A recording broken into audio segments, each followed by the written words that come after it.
Bonjour à toutes et bienvenue sur le podcast des Cascadeuses. Aujourd'hui, pas d'invité. J'ai envie de parler avec vous de mon bilan de cette première saison des Cascadeuses qui compte à ce jour 27 interviews et 16 capsules audio sous la cascade créées pendant le confinement. Le projet des Cascadeuses a eu une place importante dans ma vie d'entrepreneuse ces derniers mois. Et aujourd'hui, j'ai envie de vous parler de quelques constats que j'ai pu faire au fil des interviews et de certains mythes liés à l'entrepreneuriat. Pour revenir au point de départ, j'ai lancé le podcast quand j'ai choisi de devenir moi-même freelance en communication et web design. Quand j'ai commencé, comme beaucoup, j'étais remplie de doutes, d'un imaginaire qu'il fallait que je déconstruise pour bien cerner l'entrepreneuriat et savoir dans quoi je mettais les pieds. Avant toutes ces rencontres de femmes, j'avais pas mal de clichés et de mythes en tête.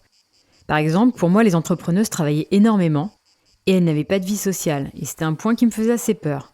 Ensuite, je me disais que les entrepreneuses ne gagnaient pas leur vie ou très mal, et avaient toutes des fins de mois difficiles. J'imaginais aussi que l'entrepreneuriat était avant tout une question d'hommes et de performance, puisque le terme entrepreneuse s'utilise depuis peu.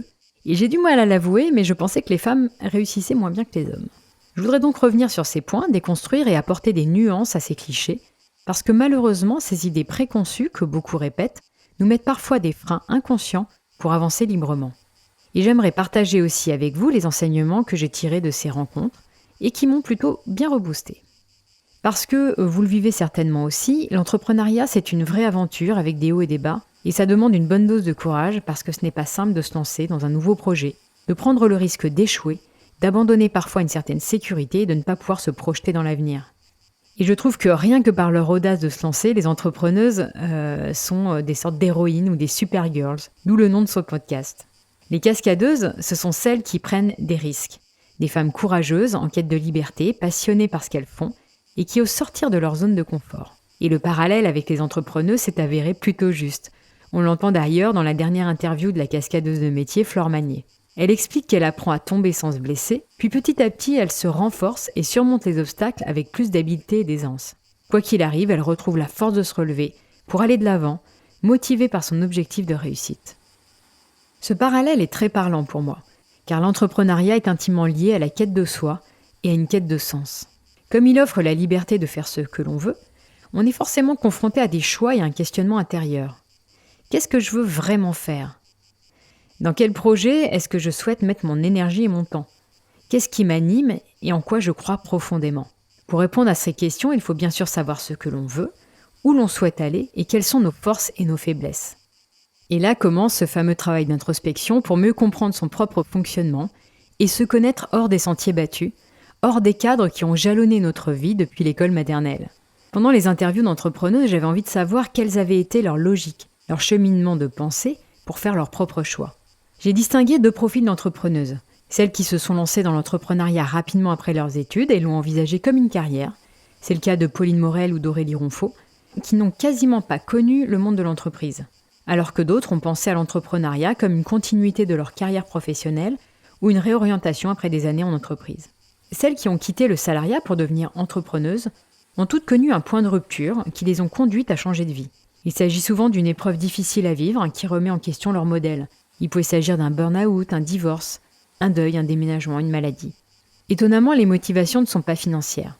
Aucune ne s'est lancée en aspirant à devenir la reine du pétrole. Elles souhaitent gagner correctement leur vie, tout en respectant leurs convictions profondes et un besoin de changement lié à l'insatisfaction au travail, à la recherche de l'épanouissement, au désir de se challenger et d'exprimer sa créativité, de rechercher aussi une certaine indépendance et autonomie. Certaines avaient un besoin fort de trouver un équilibre entre la vie professionnelle et familiale. C'est le cas des mompreneurs comme Marie de Mourlouze ou Juliette Siozac. Et il faut le dire, la création d'entreprises permet plus de flexibilité en termes d'heures et de lieux de travail, qui concordent plutôt bien avec les besoins des enfants et les horaires d'école. D'ailleurs, je précise quand même qu'il est tout à fait possible de bien gagner sa vie en tant qu'entrepreneuse. Simplement, il y a un temps de construction de son projet et un investissement incontournable, au moins la première année. On doit bâtir tout un nouvel écosystème de son entreprise, et c'est un gros travail qui ne rapporte rien au départ, mais qui porte rapidement ses fruits. Souvent de manière organique, au travers de petites victoires d'abord, puis de vrais succès, qui deviennent chiffrables. Cette phase de construction est souvent très riche socialement, car elles le disent toutes, elles ont fait énormément de rencontres marquantes, comme Élodie Vibank qui en parle très bien. Ça devient presque un mode de vie, et c'est vraiment une dimension passionnante de l'entrepreneuriat. Bref, il se joue vraiment quelque chose au niveau de la femme et de l'entrepreneuriat depuis quelques années. C'est une sorte de chemin de traverse dont les femmes se sont emparées pour reprendre le pouvoir et adapter leur vie professionnelle à leur réalité. Alors, est-ce que les femmes sont des entrepreneuses aussi performantes que les hommes ? C'est une question à laquelle je ne peux pas répondre. Mais ce que je peux dire, c'est qu'elles inventent leur propre modèle et qu'elles l'adaptent à leur environnement pour concilier leur vie de famille, leurs convictions personnelles et leur désir de s'épanouir. C'est aussi une question que je vais creuser davantage dans la saison 2 des Cascadeuses qui sortira à la rentrée de septembre et qui s'intéressera à ces femmes qui ont pris le pouvoir. Des femmes avec des responsabilités et qui ont acquis une vraie confiance en elles pour aller au-delà des injonctions qui pèsent sur elles. Je chercherai à comprendre comment elles ont réussi, quels obstacles elles ont surmontés et comment elles se sont adaptées. Et aussi, quelle définition elles donnent au mot « pouvoir ». Voilà, en attendant cette deuxième saison des Cascadeuses, je vous invite à partager avec moi vos retours sur votre vécu de l'entrepreneuriat. Pourquoi vous êtes-vous lancé ? Ou pourquoi vous n'osez pas vous lancer ? Quel a été votre point de rupture ? Quelles sont les motivations qui vous incitent à continuer ? N'hésitez pas à me laisser un message sur le compte Instagram des Cascadeuses ou sur les autres réseaux sociaux comme LinkedIn, Facebook, YouTube ou Twitter.